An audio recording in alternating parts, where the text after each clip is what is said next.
HSA contribution limits are rising again for next year in 2027, but here's the problem. Most people aren't taking full advantage of the HSA contribution limits right now, and that means they're leaving meaningful tax savings. I'm talking 10,000, more of tax savings on the table. I'm going to share the new contribution limits and what you need to have straightened out in your finances to take full advantage. I've got that and more coming up.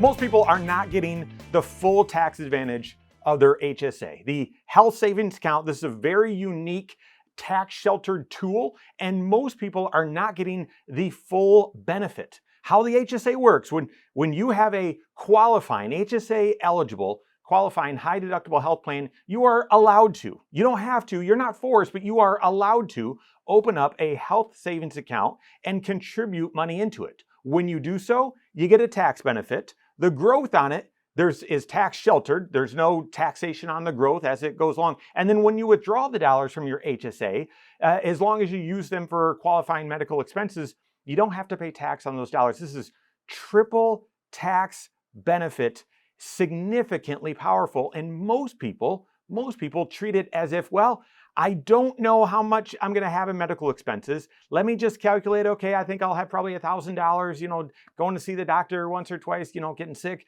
going to the dentist. I don't know, let's throw $1,000 in there, maybe $2,000, something like that. And that's it. They make the contribution. Yeah, they get a tax benefit on the $2,000 that they contribute, but it's not sitting in the HSA very long. So therefore, it's not really earning any interest and not growing in a tax-sheltered way, not much, right? Tax-sheltered growth. And then they withdraw the dollars as those expenses come up. And therefore, yeah, they got a benefit on the $2,000 if you're in the 22% tax bracket, $400 and $450 tax benefit because, maybe when you include your state taxes, but not a significant, not a kind of a move the needle sort of tax savings. The potential is way much more than that. In the HSA for 2026, your contribution limit, if you've got an individual plan, you can contribute up to $4,400. That's if you're on an individual plan. If you're on a family plan or you plus anyone else, so anything other than single, in 2026, you can contribute $8,750. Now, again, most people are not hitting those maximums. I want you to work with your CFP to see if you should. I'll explain a couple things in order to help you get there, but those are the maximum. That's the contribution limit.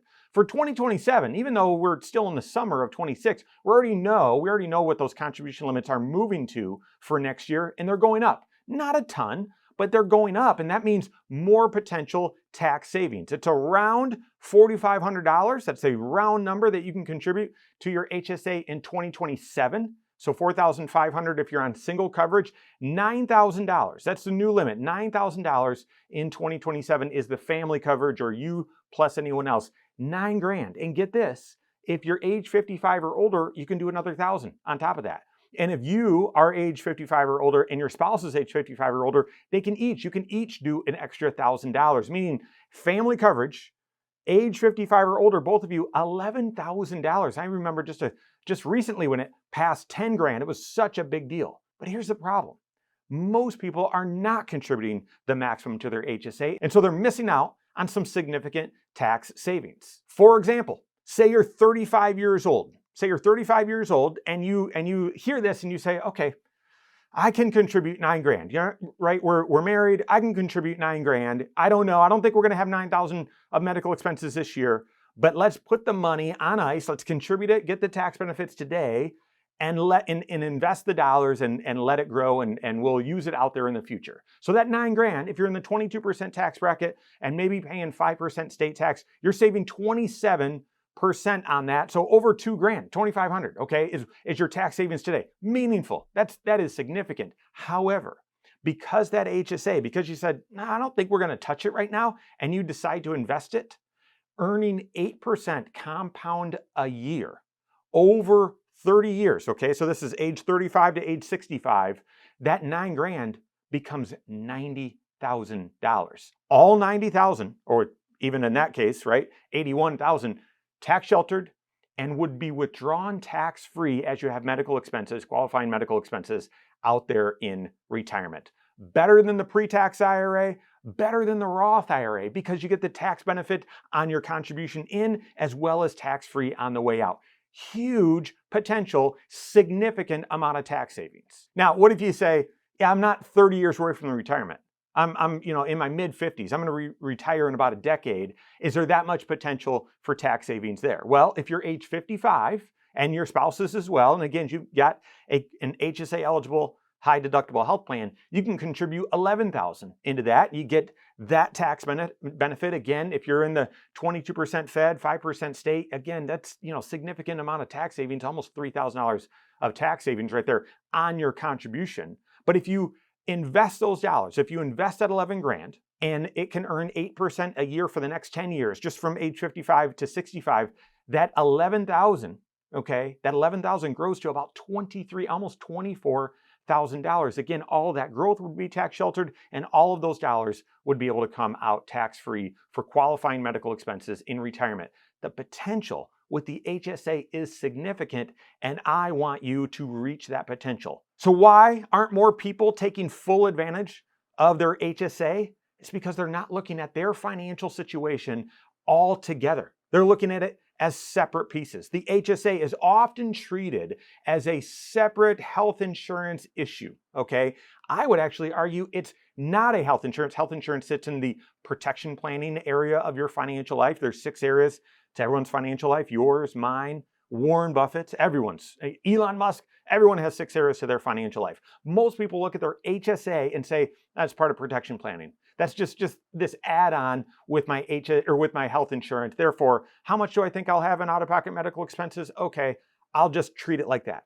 But it's really a tax planning piece, right? This is a very, very unique tax shelter. Again, better than the 401k, better than the Roth IRA, better than the Roth 401k. So it's very, very unique and should be treated as such. So you've got to think beyond just protection planning and think tax planning. But again, even if you understood that and you're like, well, no, I get the tax benefits, but I'm not maxing it out.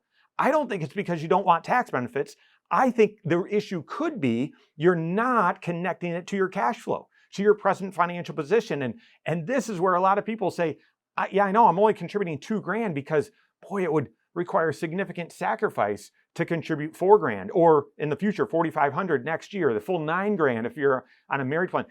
We don't have that sort of cash flow. And that may be true, but I'd want you to proactively work with your certified financial planner and look at all 6 areas of your financial life to see, all right, well, where does the HSA fit? It could, it's going to require cash flow. So it's going to impact your present financial position. And yes, it's part of your protection planning, but could be a benefit to your tax planning, could be a benefit to your investment planning, could be a significant benefit to your retirement planning, and also has some estate planning attributes as well. When you look at it from a full, comprehensive financial planning perspective, I want to make sure you're using it to its fullest potential. Work with your certified financial planner on that. If you don't have a CFP on your team, you can contact one on my team. Find us online, Korhorn.com. That's Korhorn with a K, wisemoneyshow.com. You can find us there as well, or give us a call, 574-247-5898. All right, there you have it. Go out and take your next wise step in your financial life.